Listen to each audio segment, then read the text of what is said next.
તો મિત્રો સ્વાગત છે તમારું આજના દિવસની એક ક્વિક વેધર શોર્ટ અપડેટમાં।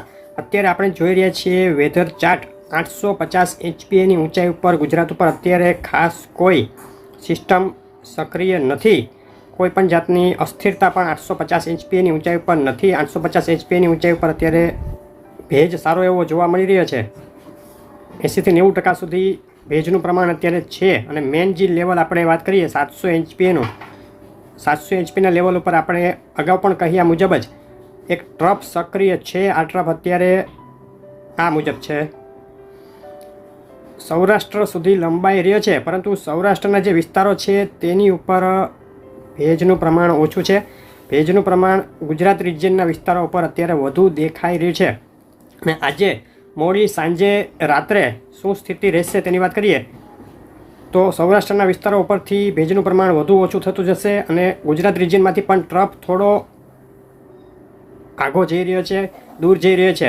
વધુ આગળ જઈએ તો આજે રાત્રે અને આવતીકાલ સવાર માટે જે પૂર્વ ગુજરાતના વિસ્તારો છે તેના ઉપર એક સ્ટ્રોંગ ટ્રફ અને ભેજનું પ્રમાણ પણ વધુ જોવા મળી રહ્યું છે। હવે આ જે સિસ્ટમ અત્યારે દેખાઈ રહી છે તેને અંતર્ગત આપણે વાત કરીએ વરસાદની, તો મુખ્યત્વે વરસાદના વિસ્તારો આજે અને આવતીકાલ સવાર સુધીમાં ગુજરાત રિજિયનમાં રહે તેવું લાગી રહ્યું છે। ગુજરાત રિજિયનમાં પૂર્વ ગુજરાતમાં પંચમહાલ, છોટાઉદેપુર, ગોધરા, સાબરકાંઠા, અરવલ્લી સુધીના અમુક વિસ્તારો, દક્ષિણ ગુજરાતના જે સરહદી વિસ્તારો છે પૂર્વ બાજુના તાપી, નર્મદા જિલ્લો, આ વિસ્તારોમાં વધુ વરસાદનું પ્રમાણ આવતી 24 કલાકમાં રહી શકે છે।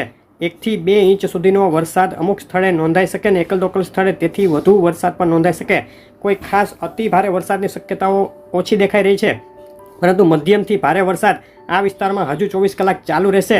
સૌરાષ્ટ્ર અને કચ્છ માટે જે પહેલાં કહ્યું તેમ ભેજનું પ્રમાણ ખૂબ જ ઓછું છે, પરંતુ જે ટ્રફ અમુક વિસ્તારો સુધી લંબાઈ રહ્યો છે તેને લઈને જે આ વિસ્તાર છે તેમાં હળવા ભારે ઝાપટા અને હળવો મધ્યમ વરસાદ અડધો ઇંચ, ક્યાંક ક્યાંક 1 ઇંચ સુધીનો પણ શક્ય ગણી શકાય। તે સિવાયના વિસ્તારોમાં છૂટાછવાયા ઝાપટા પડી શકે। કચ્છના વિસ્તારો માટે પણ ખાસ કોઈ મોટી શક્યતા નથી, છાંટછૂટ કે હળવા ઝાપટાની શક્યતા।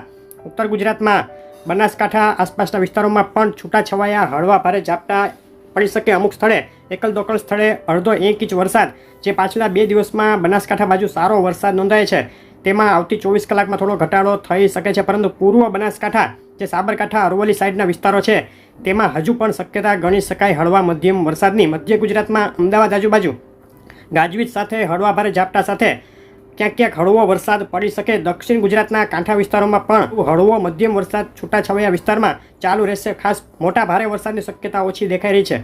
તો આ હતી આવતીકાલ સવાર સુધીની અપડેટ। જે આગળ સિસ્ટમ બનવાની છે બંગાળની ખાડીમાં તેની વાત કરીએ તો આ વિસ્તારમાં 8 તારીખ આસપાસ એક સિસ્ટમ બનશે। આપણે અગાઉ આગોતરા એંધાણમાં પણ કહ્યું હતું તે મુજબ જ। અને આ સિસ્ટમ થોડી નબળી હશે અને ગુજરાત ઉપર કેટલી અસર કરશે તેનું એક ખાસ આગોતરું એંધાણ આજે સાંજે 6 વાગ્યે આપવામાં આવશે, તો તે પણ જોવાનું ચૂકશો નહીં। અને આ રીતની શોર્ટ અપડેટ તો આવતી જ રહેશે। તેના માટે વિડીયો લાઇક કરી અને ચેનલ સબસ્ક્રાઈબ કરવાનું ભૂલશો નહીં। આભાર।